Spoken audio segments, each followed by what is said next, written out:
we're here to talk about broadcast news. And where do I begin? I watched it about a week ago. It was a lot of fun, and I guess before we start talking about all of the story and the characters, we'll start by talking about the background of the production and kind of what critical praise it got. So it was written directed by James L. Brooks, who also made As Good as It Gets and Terms of Endearment. These are probably his three biggest movies that I've heard of, at least. I haven't seen any of his other movies, so I can't really compare to anything. But he did win 3 Oscars with Terms of Endearment for picture, writer, and director. So that's pretty good for one movie.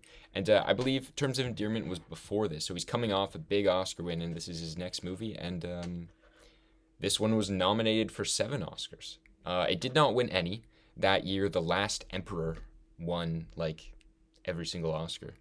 But it was nominated for Best Picture. It was nominated for Best Screenplay, Cinematography, Editing, and as well as 3 acting nominations for the 3 main characters of Holly Hunter, Albert Brooks, and William Hurt. But did not win any of them. But I'm glad that it was at least recognized for it because the acting was, again, like many of the movies that we talked about, the acting carried it. And because of Holly Hunter and Albert Brooks, specifically those two, they made it work so well. Also, I noticed my eye here is getting a lot of red. I guess because the background could be a similar color to my eye color, that it's kind of bleeding in. But alas, I have to keep up the professionalism, just like them in the movie. But So also funny thing that Jack Nicholson was in Terms of Endearment, and then he had the small role as that news anchor in this one as well. And I read something, I think it was on Wikipedia, that it said Jack Nicholson asked not to be paid for this role, so he wasn't paid for his role in this movie at all. But yeah, Jack Nicholson's a weird guy. Like, his vibe in the film is very weird too. He just comes and his hair's slicked back. He's just all smug, like looking at all the puny people that he's gonna fire. This film, Broadcast News, had a 20 million budget and it made 67 million worldwide, which is pretty good.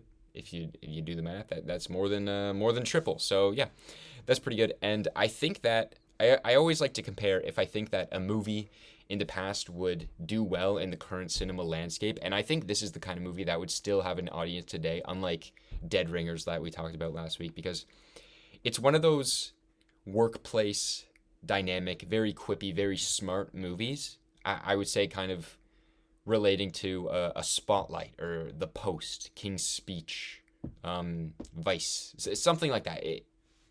It's just one of those workplace movies. It's very fast paced, and the writing really shines in it. But I don't know, the old movies from the movies from the 80s seem to have more charm.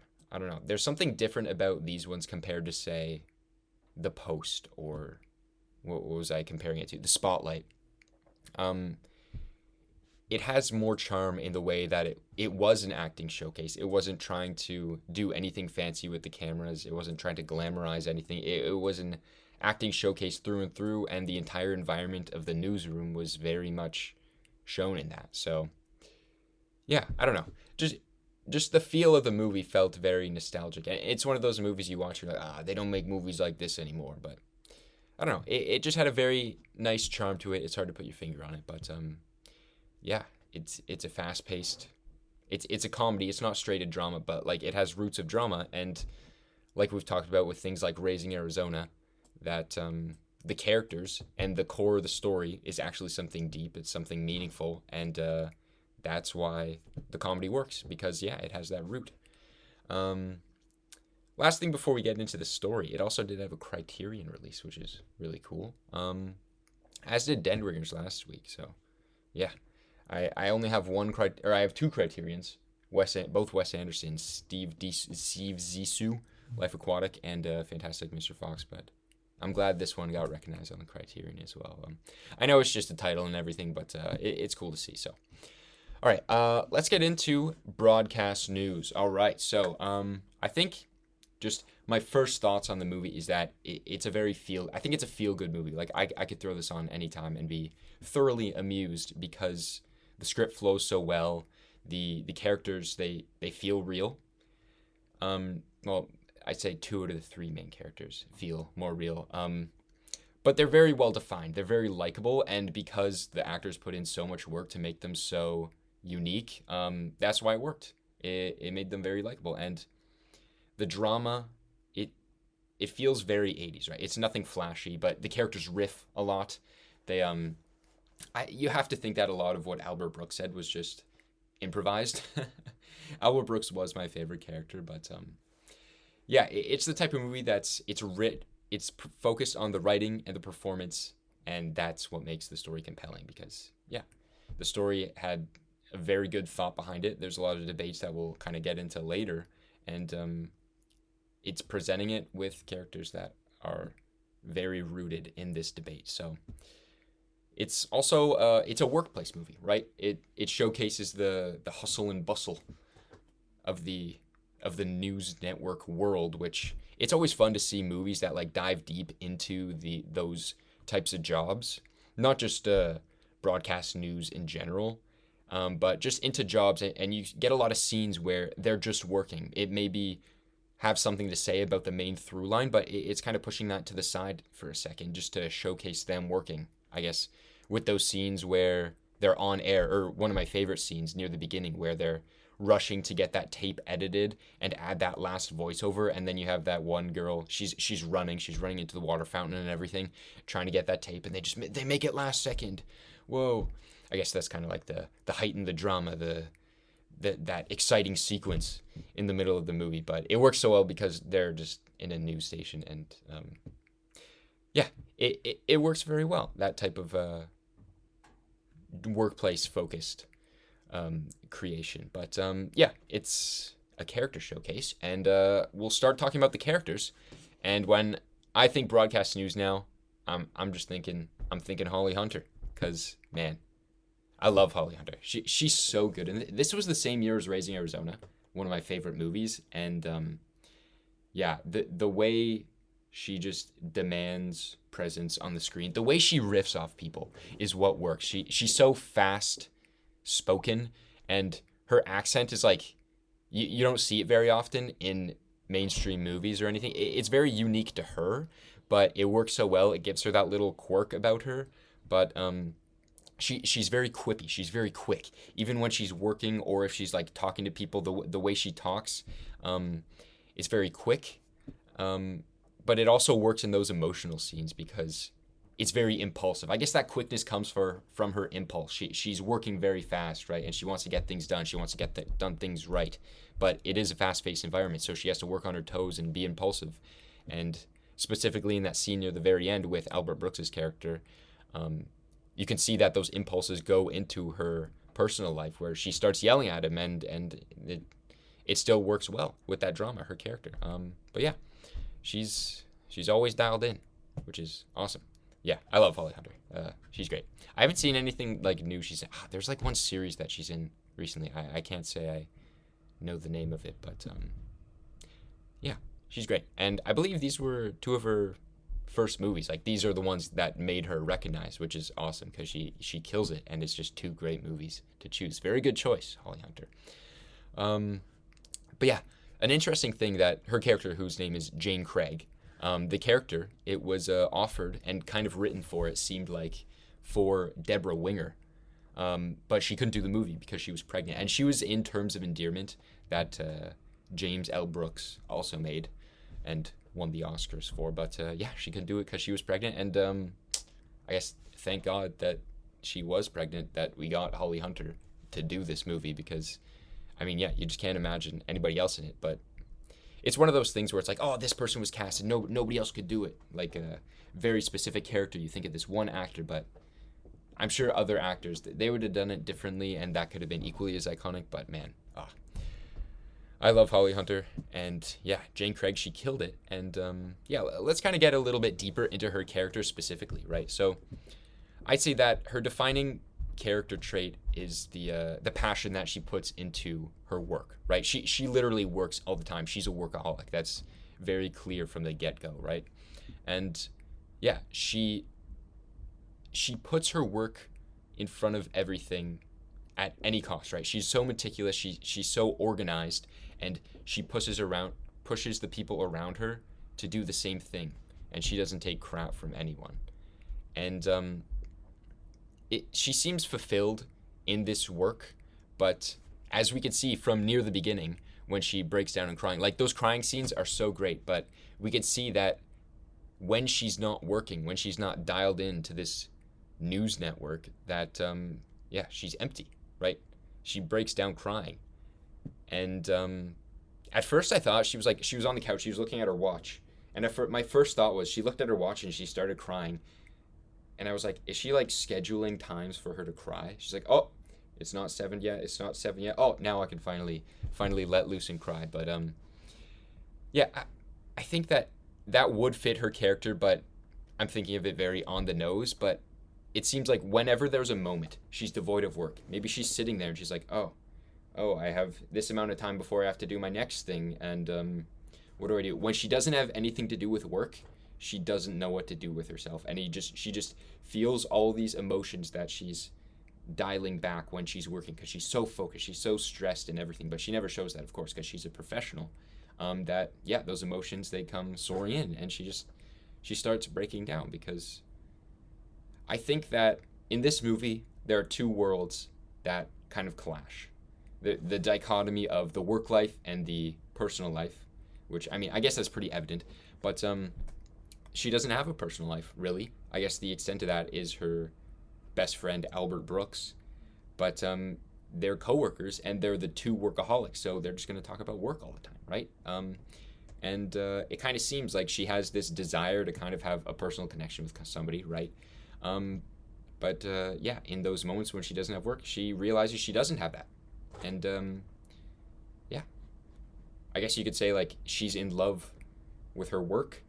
It seems to bring her fulfillment, but not to the extent that she knows is possible, but she doesn't know how to function when she's not in the workplace. On the crying note, it seems like when Tom was introduced in her life and kind of showed her that other side of the world, she seemed to cry less, which is kind of like he's filling in that void. And I'll talk about Tom a bit later, but he's kind of like built up to be the antagonist, right? Showing that other worldview, but the movie doesn't stray away from showing that, oh, maybe that's not completely a bad thing, right?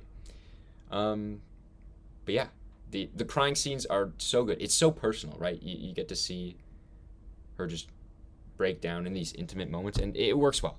That's all I'm trying to say. But let's see. So I think that the main question for her is, like, can she have a fulfilling relationship that's not rooted in the workplace? I guess Tom, like, she did find him in the workplace. Well, I guess not. At the beginning, he kind of came up at a seminar, but he's different, right? Because he wants very much to be involved, not in the workplace. Whereas Erin Altman, Albert Brooks' character, is talking about the workplace nonstop still, right? Like, the question is, can love bring Jane fulfillment? Can love that is not meticulously planned and problem solved, can that bring her fulfillment? Because she plans everything in her life. She's so organized. She knows how to improvise when things get stressful, but that lifestyle won't work for her personal life. Like, she can't plan her relationship. You can, but I guess society sees that as kind of like just super snobby when somebody's like, oh, we're gonna go to dinner at this point, we're gonna go back home at this specific point. Tom wants it to be more free flowing, and she's just like, she's not capable of that, right? And in the end, she doesn't get with any of them. And she has two really good quotes that I'm gonna bring up right now. She says that she begins to repel the people that she's trying to seduce. Because, like, that one works very well, and it's right near the beginning of the movie with Tom when she's in her bedroom. She brings him back, and then when he brings up that he's just a pretty boy who gets things because of his looks and the way he presents himself, she's like, she just had to counter argue it. She had to like force her opinion of the ethical news reporter on that, and it repelled him. And that's just that. The workplace Jane is repelling people from her personal life, and it's true. Yeah, what she said is true. She's repelling the people she's trying to attract, and her other, I mean, the most quotable line I think of the whole movie is when that one producer guy says, "It must be nice to always believe you know better, always think you're the smartest person in the room," and she goes, "No, it's awful." You think she's gonna say, "No, I don't think that," but no, it's true. She's the smartest, and yeah, to an extent, for what she does, she's the smartest person in the room. But that's a great line. I love that line. Moving on. Albert Brooks' character, Erin Allman. I think this is my favorite character in the movie. Man, I love Albert Brooks. He's so funny. I don't know what I was gonna say, but yeah, he's great. And I find it funny that Finding Nemo was one of my favorite movies growing up, and he voices Marlin, so maybe that's why I like Albert Brooks so much. But I'm saying all this based on seeing like this one movie of him. I guess Finding Nemo and this one movie. I don't think I've seen another Albert Brooks movie, but I looked up some of his other movies because I was like, oh wow, if he's giving off this performance, like I'm very interested to see what else he has. And I looked, and a lot of them seem to be like kind of like sillier comedies that he's created. Yeah, he's a comedian, right, at the end of the day, but it's one of those things where you want a comedian to do more serious, maybe not as serious, but more heartfelt, more dramedy rather than just straight comedy. So I'll probably have to look more into it, but it feels like that way because this one there's a lot of funny moments, right? But I would say it's mainly a drama. But it's one of those things like with Adam Sandler, dude, he kills it in dramatic roles. Like I love the Meyerowitz stories, I love Uncut Gems, and things like that. And then his stupid comedy movies suck, and I could see that being an Albert Brooks type, but I need to look more into him. I need to look more into him and see if there's another Albert Brooks movie that can rub me the right way. So, yeah. Albert Brooks' character, his name is Aaron Altman, and he is the veteran news anchor. He's the one, him and Holly Hunter, they know best at the news station, right? They're seasoned veterans at what they do, and they're very ethical. They're very meticulous. They know the ins and outs in the industry, and they're very snappy when people don't know what they're talking about. They won't shy down from telling them off, right? And yeah, he's a very good foil to Holly Hunter. They have like, I think I'll talk about it later, but their relationship is kind of weird because like they have a great dynamic together. But like he reveals at the end that he loves her, and as an audience, I'm like, yeah, duh.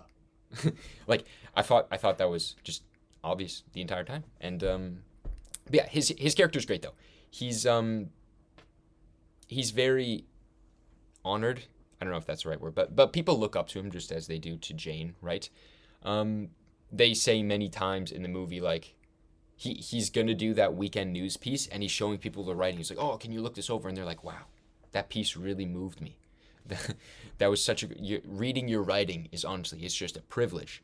And then they show him like going off into that war zone. They show him there was some other like jungle area that he did that news thing. So the movie doesn't shy away from showing you like, yeah, this guy is dedicated. People look up to this guy. And yeah, he sees the news as art, that he wants to give people this objective art piece on real life and show that the importance of the news. It's one of those things. Yeah, I'll talk about it later. The difference between art and news, and at this point, I don't know. I wasn't alive in '87, but his character, they see it as the same thing, right? And he's like Jane, but the difference between them is that he wants a romantic life, and he could function, and we can see that he can function in the end with a romantic life, because in the end he has a wife and a kid. But it seems like romance like subtly dictates his actions even in the worst place, whereas Jane is 100% the workplace is dictating everything in her life, because at the end he eventually moves away from that news station where she is, and it seems like that he was just there because she was there, and in his mind he's probably just like a simp for her, and just like, yeah, eventually I'm gonna get with her, right? And yeah, so he has more of a, yeah, he can work hard when he needs to, but yeah, this desire for having a personal life still is a very big factor in how he operates in the workplace still. Um, yeah, you see this when a really good scene. He feeds her the lines even when Tom is on air. That's I'll talk about some of my favorite scenes in a sec, but that's definitely one of them. The scene where Tom's on air and Aaron Allman, he's at home and he calls in to Holly Hunter as she's producing and he's like half drunk and he's like feeding her the lines for Tom to say. That's one of the workplace scenarios that is choreographed just so well. It blends so well. And yeah, it just shows him that he's willing to do anything for her. Like, I guess at that point in the movie, you might see it under the lens as, oh, he's doing this because he's so dedicated to the work. But it could just be because he's so dedicated to Holly Hunter's character that he's willing to, support her even when she's kind of pursuing this other man. And the subtext of that scene while they're on air is that, yeah, she's seeing the good in Tom for this one time, seeing what his charisma and his kind of cluelessness can actually bring to the news production, because it was choreographed well. If you have her under the producer role and then him as the face, I mean, that's a good recipe, right? That's how things are made. You have like the pretty face, the one who can say the lines well, and then you have somebody smart behind it.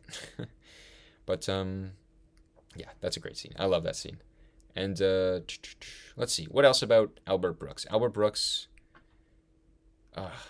him and Jane, they seem like a good match on the surface, right? But I guess you see in their personal lives, they get together, right? And they talk about things, but would they work as a couple, right? Would they work together? Because if Holly Hunter, she has this work attitude for everything, I feel like Albert Brooks's character would be like, okay, just chillax on the work for a second and talk as humans. But yeah, that's kind of like an alternate timeline that you would like to see. Like, would it have worked? Or I guess that's a lot of rom-coms, but still. Let's see. Anything else about Albert Brooks? Oh, he has the two best scenes in the movie, I guess. There's so many good scenes because like that on-air scene is great. I guess he's a part of it, but right before that, you have the scene where he's singing and reading at the same time when he's not given that role of the anchor, and he finds out he can read and sing at the same time. That's a great scene. I love that scene.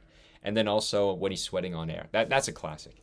I feel like I don't remember the name Broadcast News before I watched this movie. Like, I hadn't heard much about it, but I feel like I've seen that scene before. Maybe it's just like me thinking of other scenes. Maybe like that one scene in Bruce Almighty where Steve Carell's messing up because he's altering everything. But like, oh, that was a great scene, sweating on air. And I read a thing. I forget if it was on Wikipedia or something else.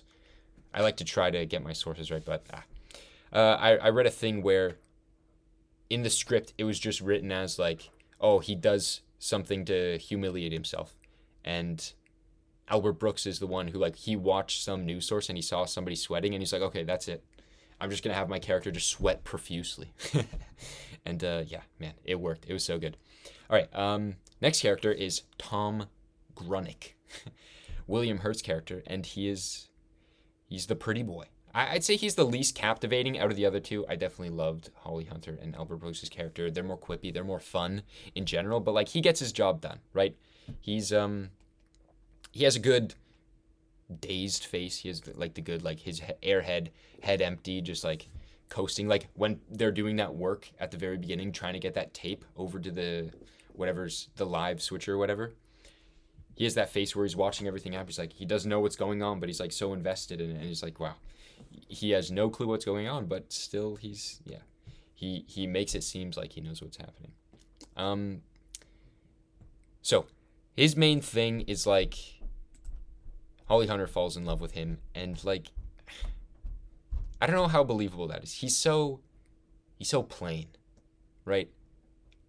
I don't know if I buy that attraction to him, because even in that the very first scene is so silly with him in the car when he's really young talking to his dad, and he's like, man, I got D's and C's all over, Dad. That sucks. And then he's like, oh, I believe this is what happened. He was like, oh, the teacher, but they were like, oh, it's okay. You can bump you up to a passing grade just because you're good looking. Like, they're talking about this kid, and he's like, what, 12 years old, as being good looking, and he's getting by in life at 12-year-old because of his looks. Okay, I think that's a bit of a stretch. Maybe you could show him like a little bit older getting by because of his looks, because at that age, that's just a little creepy. But yeah, I liked how you set up all three characters at the beginning. Holly Hunter's was pretty fun. I think hers was the best one. She goes to her dad and like corrects his grammar when they're talking about I forget what they were talking about. It was like a newspaper or something, but yeah, that one was great. I think the short bit with Albert Brooks's character where he's getting beat up and he's just like laughing at them. That one's in the mid tier. That's the second one, but it's still pretty funny. I thought it was funny where he's yelling at the bullies like, you're never gonna make above this much money, and they're like, oh, that sounds like a pretty good living, which is, yeah, that one was really good. But like I said, the one where you're depicting a 12-year-old as like getting by because he's so pretty, that's a little weird. But alas, you had to set up his character as coasting somehow. But I think that aspect is probably one of the least believable aspects. Like, he's literally doing the least, and he's getting so many opportunities. Like, I get it. There's a thing when there's people attractive or kind of get a boost in a lot of things career-wise, but to this extent was pretty extreme. But the point they're trying to make and his role in the movie makes sense. It's just a little more like, really, like, and William Hurt, really, like, okay. But alas, he's like, what else do we have to say about? He has that quote near the beginning. He's like, half the time I don't even know what I'm talking about, right? And yeah, that's true. He's the one who puts on a show. He tells Albert Brooks's character, you gotta pull back your suit jacket, gotta present a show. What was that line? A really good line where he's like, oh, you gotta stop reading and start performing, along the lines of that. And yeah, he sees everything as a performance. And there's also that one scene where he says he can learn the things that other people know, but what he already knows you can't teach. So he's the one who shows that there could be two sides to this, right? There's the objective, the news side, just telling the facts straight up. But he's like, no, if you have this more captivating presentation, think of it as a theater piece, you can get more eyes and more people will connect with it, right? He's this self-acknowledging drifter, and yeah, he knows how to talk, he knows how to perform, and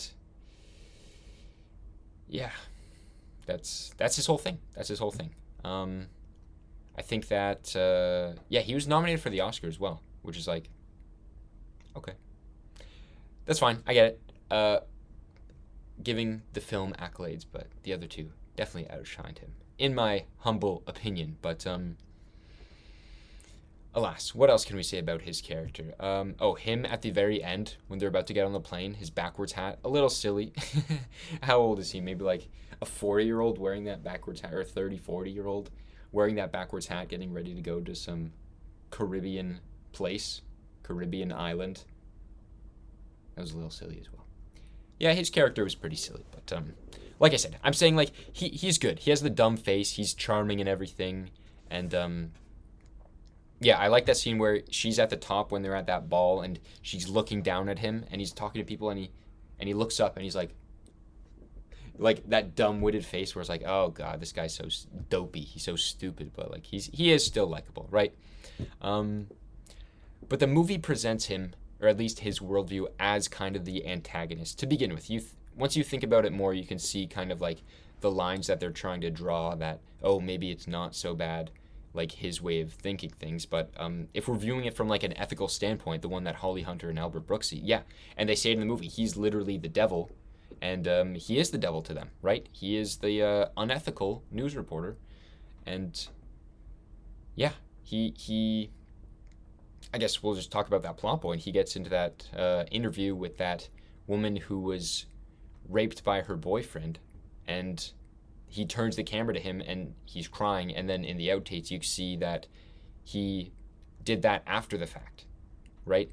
He kept on telling Albert Brooks that he used one camera for that whole interview, and then Albert Brooks's character is thinking like, that doesn't make any sense.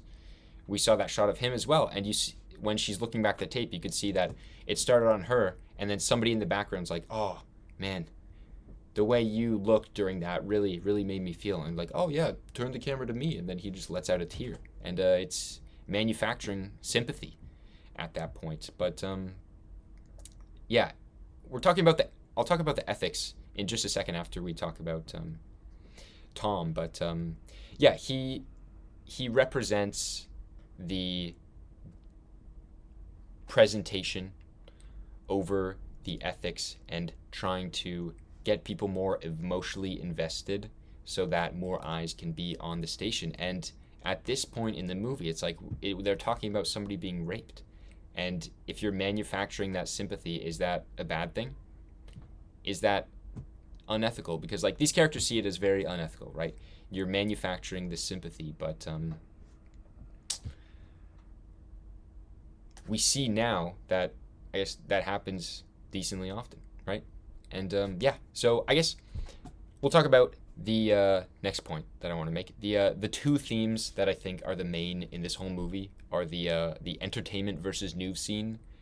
No, sorry, not scene. The entertainment versus news theme, as well as the just ethics in documentary. They're very similar. They're very interlinked, but I managed to kind of like separate them in my mind a little, because if we talk about entertainment versus news, we think back on this film and it's kind of predicting what's going to happen with the entertainment and kind of just social media, that industry, right? Like the parallels are very interesting because we tend to struggle with we see news and we're like, oh, there's so much bad news going on. There's so many bad things that we run to entertainment. And then in this movie, Tom's trying to provide that entertainment, a nicer presentation in the news. So it's kind of like blending the two art forms, right? But yeah, the movie, it seems like it was ahead of its time because you have, at that time, ethical news, just straight up facts. It was seen as an art form, just like the two characters do. And I would assume that back in 1987, more people watched the news than they do now, in my opinion. I don't watch news very much. I'll be honest. I don't watch news very much. Sometimes I don't know what's going on in the world. And yeah, I guess I'm fine with that sometimes. And back then, you just had very limited news sources, right? You would have like a newspaper, maybe a radio, and like the TV. I mean, I don't know. 1987. I'm trying to say more than I know, probably. But yeah, even back when I was younger, I feel like I remember that, oh, news was definitely much more relevant in people's lives, or at least on TV news. But now there's so many other sources. You get your news through your social media. And these social media apps kind of double as this news outlet as well as this entertainment source, right? And journalism, it's still a big profession. Like, you still see people go to school for journalism. And I had a friend in journalism, and like, yeah, they take ethics in journalism classes and everything like that. But yeah, so many people, they still get their sources of news from entertainment. I feel like the most news that I will read is just me opening like Facebook and I see just like something pop up and yeah, the news, whatever. But yes, so I think what I'm trying to say is, what is the purpose of the news? Is it to inform or entertain versus like what's more beneficial to people, to be informed or to be entertained? Because I think the answer to the first one, yes. Okay, news is to inform, but maybe entertain is not the right word. Is the purpose of the news to objectively inform or to get people emotionally attached, to get them more engaged in the subject matter? Because like in this movie, they're talking about that one girl who was raped. It's objectively a horrible thing that happened, and this manufacturing of the tears is something that will heighten that, right? Heighten that objective statement. But the way he did it is deemed unethical. But if you're getting more people's eyes on it, more people to see it, is that a bad thing? And yeah, that sort of questioning, I don't know the answer. There's so much. I'm sure this has been written and talked about for years now, but I don't follow the news very often, and I'm just viewing this as this film and kind of what I'm taking away from it. So don't take anything I'm saying really seriously, but yeah. And then we moved on to like, is it more beneficial to be informed or to be entertained? And I guess so many people nowadays, it's like, yeah, like I said before, oh, there's so much bad news going on in the world. And you even see in this movie in 1987, like a lot of the things they're talking about are really horrible. There's like them going, they're literally at that war, which I thought was a little strange. That was a very weird like jump in location. Like I forget the exact location, but that was clearly not America that they were in. But hello, Alma. I'm talking about broadcast news, and I know you watch it because I watched it with you. But yeah. So what was I talking about again? I lost my train of thought because you're Doritos. Oh right. So yeah, the purpose of the news I was talking about. So like, I remember in her opening monologue, she was talking about like the star system, and she was like, oh, you people don't care about the news anymore. What's happening to this industry? They just prefer to watch this video of like, I forget what it was. It was like it's just like a cat video, like an animal video, a cute animal video. And then the audience is just laughing at that and leaving.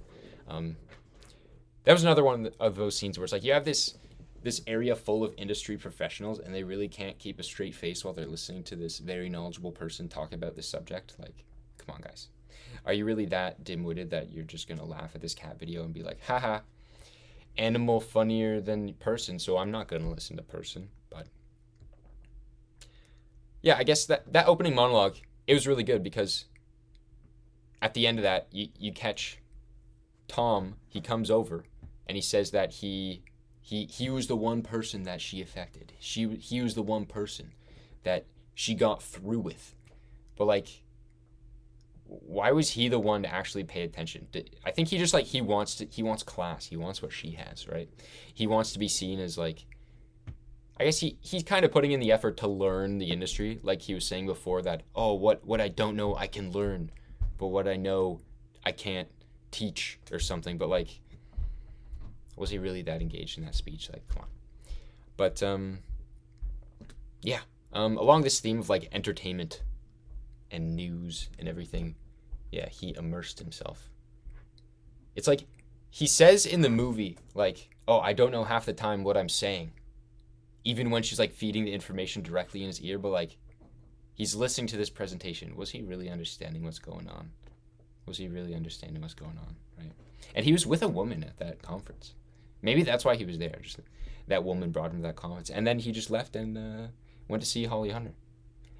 Yeah, I mean, he is a little dummy. That's his point in the whole movie, right? He is the dummy, and yeah, him and Tom and Erin.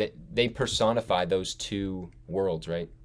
You have Tom, who is the one who's like, oh, we gotta perform everything, get people engaged, and then Erin's like, no, you gotta do it the right way every single time, and it's pulling Holly Hunter's character into those two worlds, trying to question what is right, what is wrong, and she cares so much about her professionalism, which is very clear even in that opening monologue. She never breaks and she's like, yeah, cat video is funny. She's the stern teacher that's like, no, guys, focus on the lesson, right? But and she also has a thing where she's like, oh, she's never leaving the blank screen. She would do anything to leave or to make sure that the show goes on, which is like that was a good moment too. I like that moment as well. I don't know what I'm trying to say about it, but I guess it kind of relates to the topic that I was talking about. But yeah, I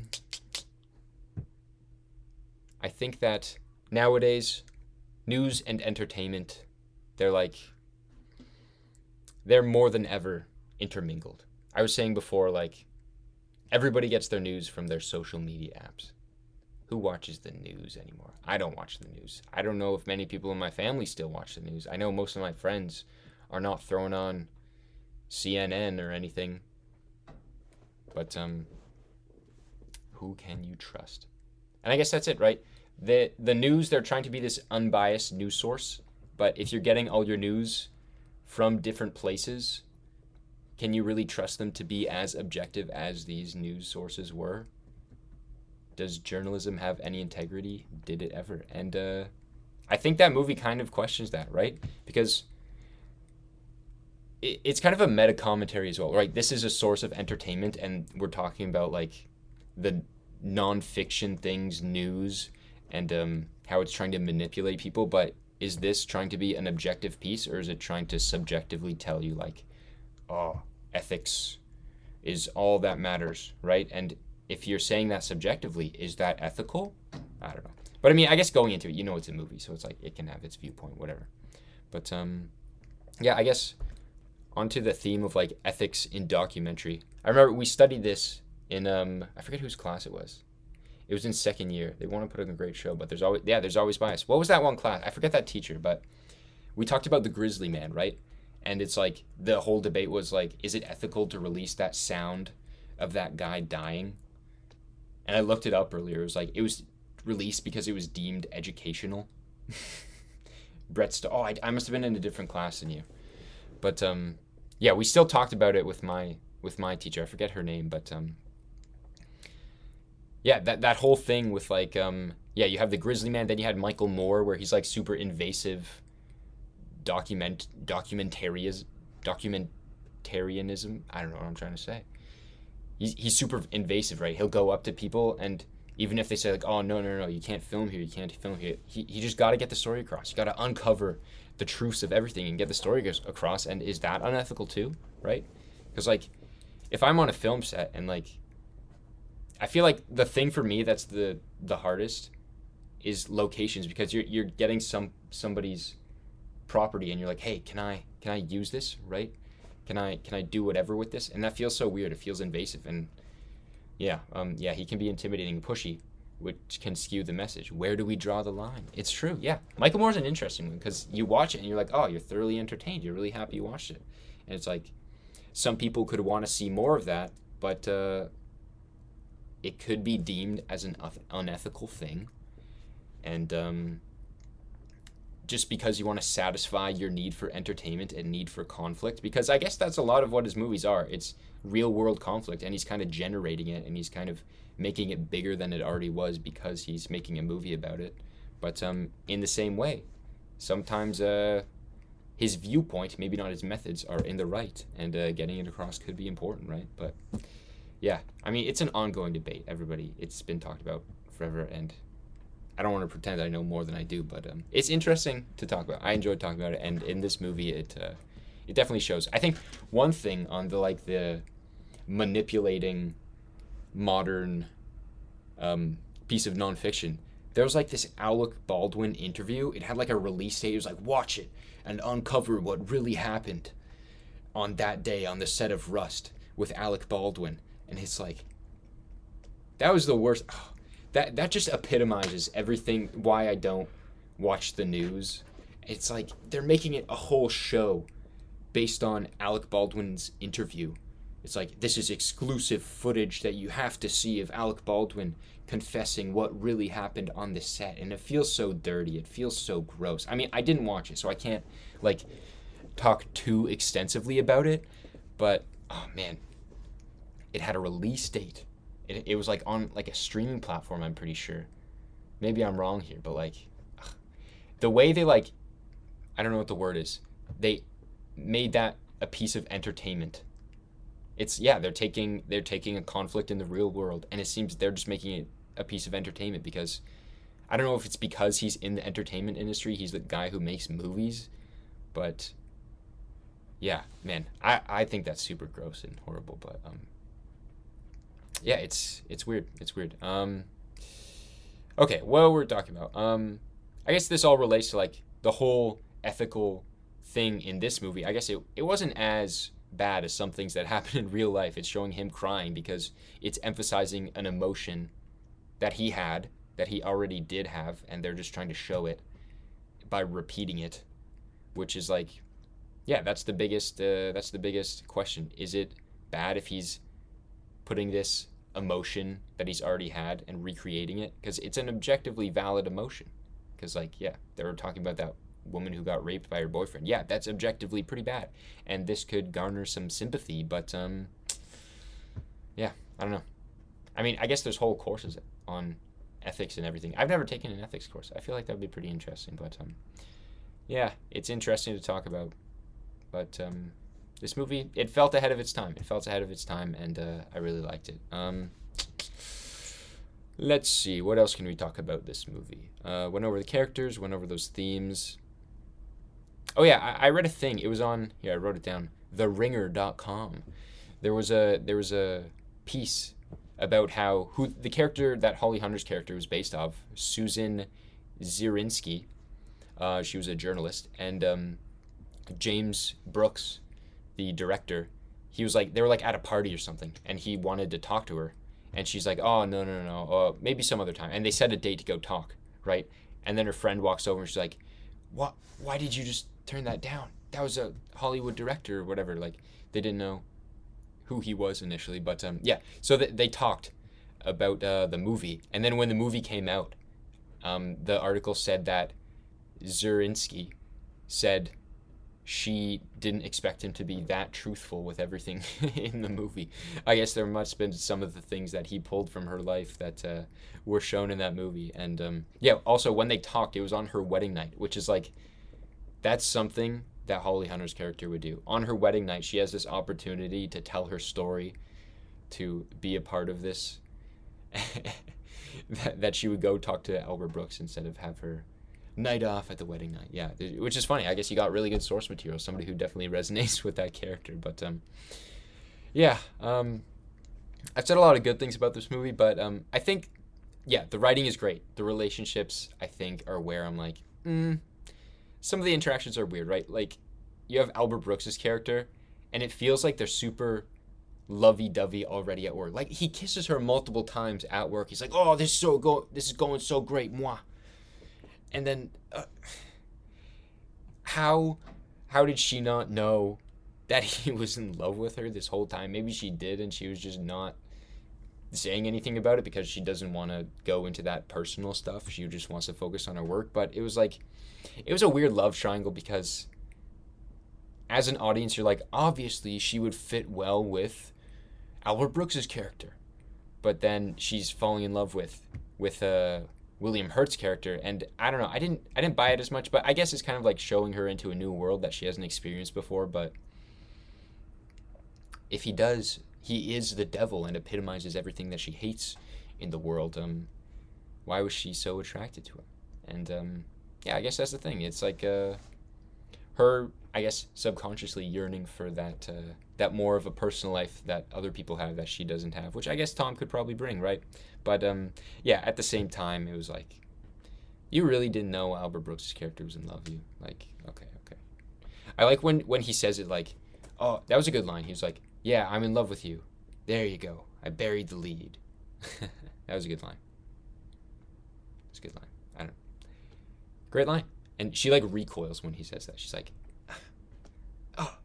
It's like he hit him with this news, and she's, like, physically reacting to that. Dialogue was dope. And, yeah, Albert Brooks and Holly Hunter, those were the two best, I think. Like I was saying before, William Hurt's character, he serves his purpose, right?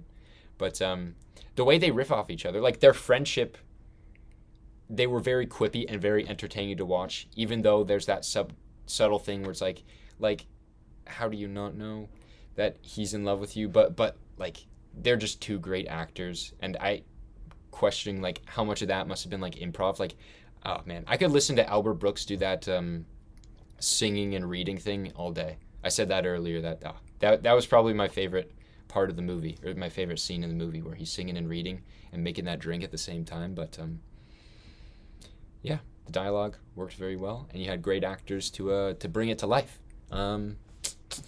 Let's see, any other scenes that I wanted to talk about? Oh yeah, there was the scene where those two guys made that intro jingle, that news jingle, and apparently they're actually like, they've won like Academy Awards and like had big careers as actual like musicians and composers and everything. So that was funny. That was a fun scene just to add in there, the them making the jingle. I forget exactly how it went, but that was very fun listening to them do that. Yeah, I feel like I went over most of the scenes that I really liked. Oh, one other line. I guess I'll end it on this. One other line that I really liked.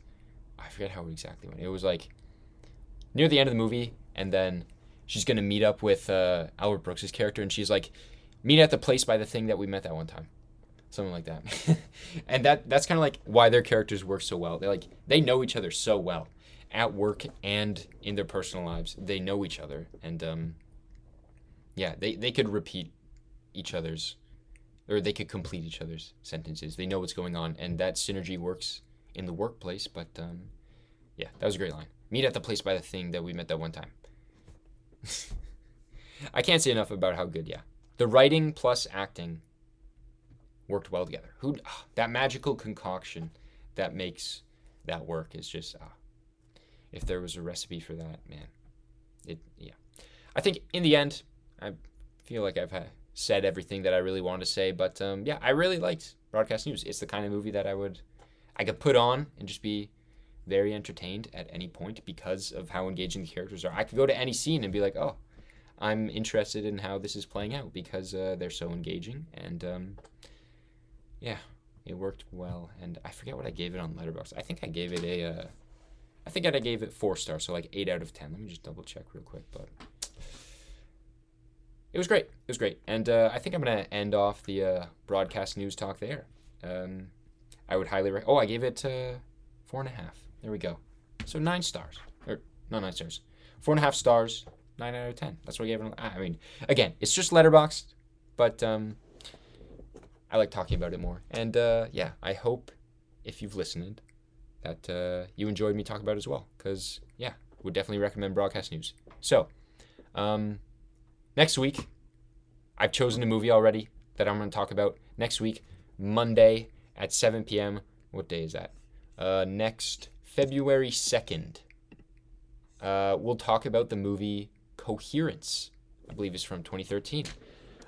It's a movie that I've heard about before, and I've seen it on like the Amazon Prime list. It's like, oh, you should watch this because it's a sci-fi concept movie. Apparently, I don't want to read too much into it. I'm not going to watch the trailer or anything, but I've seen online like mediocre reviews, but I forget where I read it. But I got somewhere from some source that it had a really good, interesting sci-fi premise. It's shot all mainly in one location, I believe, and it seems like the kind of movie I like. Like I've said before, I like those cool concept sci-fi movies, and I really respect the low budget ones that when they can pull it off, because I mean that's what I would love to make.